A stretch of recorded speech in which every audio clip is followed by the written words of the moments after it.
What is it about talk shows that make you nervous?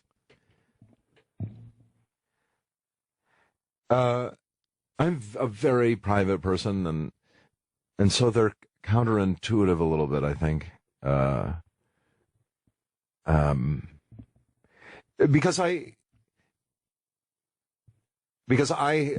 don't think that the most successful visit on a talk show is to talk about the thing that you're there to be sort of selling. I don't think that that's the most successful thing. I think you have to do that, and I think that's an important part of it, and it's ultimately the reason why you're there, and so one must be able to speak intelligently about that, and that's fine. But I think you also there is a responsibility to entertain, and I think and. There's a responsibility to compel the audience, and I'm very private. I guess that's it. It's really it. Is that I'm not someone. I don't socialize a tremendous amount. I've got a very, very small circle of friends who have been my friends for a long, long time. My best friend is from grammar school age. So. I pretending to sit and be chatting and so on with someone and being very sort of friendly and telling things about yourself it's an exercise for me. So you went scuba Which diving, is fine, and then you which is fine. I mean, I did it last night, or was it last night or the night before or something? I do it a lot, but so I've gotten used to that. And so I'm less anxious about it. I can go and do a talk show now, and I'm not particularly anxious. But certainly it's something that I feel, whereas a stage fright, when I'm working, I don't feel at all. Mm-hmm. So, do you like time alone? Like I said, like a little introverted. Like, do you enjoy just being by yourself sometimes, or are you not good by yourself? Yeah, no, I like that. I must say, I love the dulcet tones of the family in the background.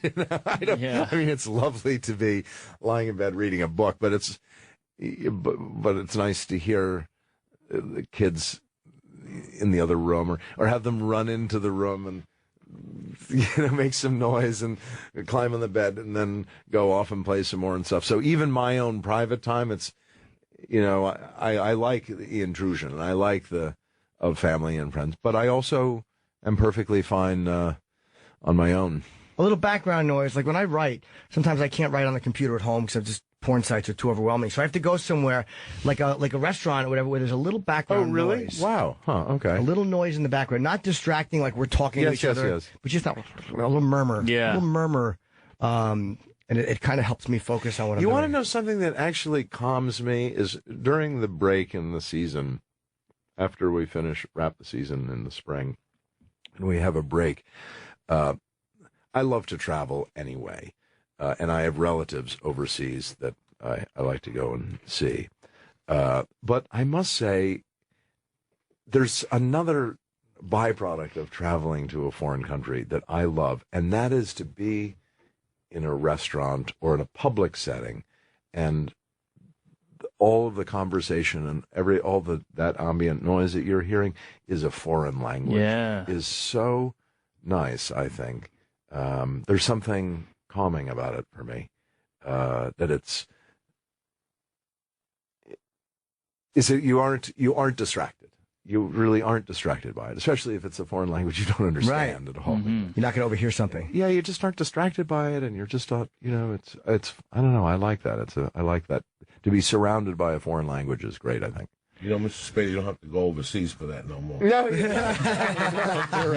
There's times I sit in my coffee place in Studio City. I don't know what the hell they're saying.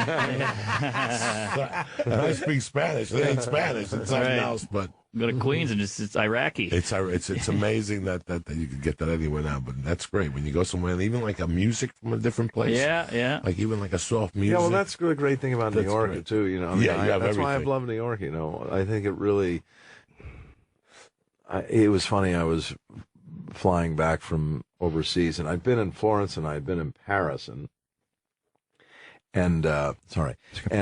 I sort of fell off the mic there for a second. Yeah. People do. It's just natural. I had been in, some of the most beautiful cities on earth, and I arrived back. Literally, I landed at the airport and was coming into the city in the taxi, and I was so happy to be coming back to New York again. And a part of it is it's my home, but there was another thing too. I just love the city so much, and I couldn't figure out what it was. And I was driving, and there was a lot of traffic, so we had sort of pulled off on sort of the side, taking street, surface streets to get into the city, and we're coming through, and through a particularly unattractive part of town, and then we get into Manhattan, and you come through the Midtown Tunnel or something, you come out, and it's it's not a particularly attractive part of town. Yeah, the 30s. And you're looking around, it just is, it's okay, but it's not, And I'm looking around and realizing that, it's not the most beautiful city in the world, and it's not, and some of the architecture is great, but a lot of it's terrible, and, and it's dirty, and there's crap all over the place, and there's signs, and you know what I mean? And it's, sure.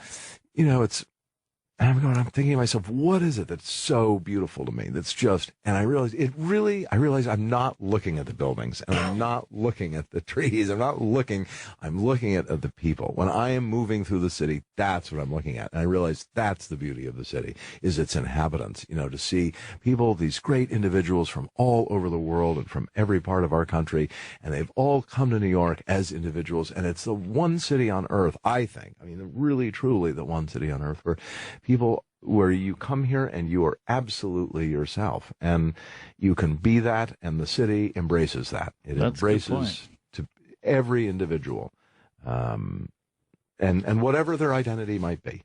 And do you like that you can kind of blend in here a little easier? People don't make as much eye contact in New York, so they don't notice celebrities as much. It's a little easier for you to blend in here than other places too. We can just kind of just walk around and not be bothered. I guess I go out most at night, so it's easier. It's dark. Yeah. Yeah. I'm a night person, So am I, which is hard with this job. You just stand up at night, and it's just not. And do you have to get up early for this? Yes. Oh, dear. I don't like it.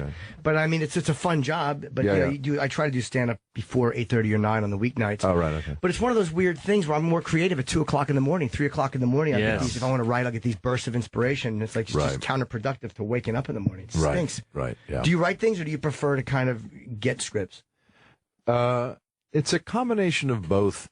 The things that I have written, I write two different things. I either write things just for myself, which is prose, and then I rewrite.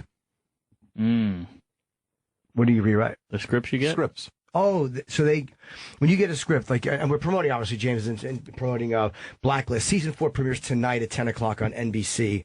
I'm sure most of you know that, but just in case you're not sure what he's promoting, you'll get a script, and you'll see something, and they know that you might rewrite. I go through, the first thing I receive are outlines. And the first thing that happens is in the spring, before the season starts, long before they even start writing outlines, the two head writers, John Bokenkamp and John Eisendrath, and myself get on the phone, and we talk about the following season. And we talk about the season as a whole, its context within the larger landscape of the show, and the sort of lifespan of the show. And then we start to break up the season a little bit, and talk about the first half of the season, and then the second half of the season. And then we'll start talking about how we get to the episodes. And then the next thing, so we have those conversations. And then if changes start to happen, or things start to evolve or develop in a different way, we then talk about that. And then I'll start receiving outlines for specific episodes, and then we'll talk about the outlines. And then and I'll either agree or disagree or suggest, or we'll sort of hash it out a little bit with outlines. And then the next thing that arrives is the early drafts. And early drafts show up. I go through the entire draft line by line and make notes. In some cases, write lines or ideas, or this or that. And then I get on the phone with the writers and go through the entire script page by page. And then every subsequent draft from that until the final draft, the same thing. I go through it line by line and make notes, and sometimes write lines or make suggestions. I don't like to criticize something unless I can offer something in return. Sometimes I'm ill-equipped to do that, because I haven't done the same amount of technical research. And if there's a specific line about something that requires some sort of technical knowledge that I do not have, then I'm a little bit at a disadvantage in terms of making having a solution or making a pitch for what the line should be. But if possible, most of the time when I try and offer a criticism, I try and offer a solution, an actual pitch for what I think the lines should be. That's amazing. It's great that you care so much about it, right? Yeah. Yeah. I don't think they're doing that with Entourage. I have no in idea. There. I don't know. Are you an executive producer, or do they just value your opinion? I think I don't know which comes first, the chicken or the chicken. I think probably. I think the producer credit that I have on the show was just sort of retroactive. You know what I mean? It's like my involvement on the show was such and such, you know, and it clearly was not just that of an actor, and therefore let's credit the work.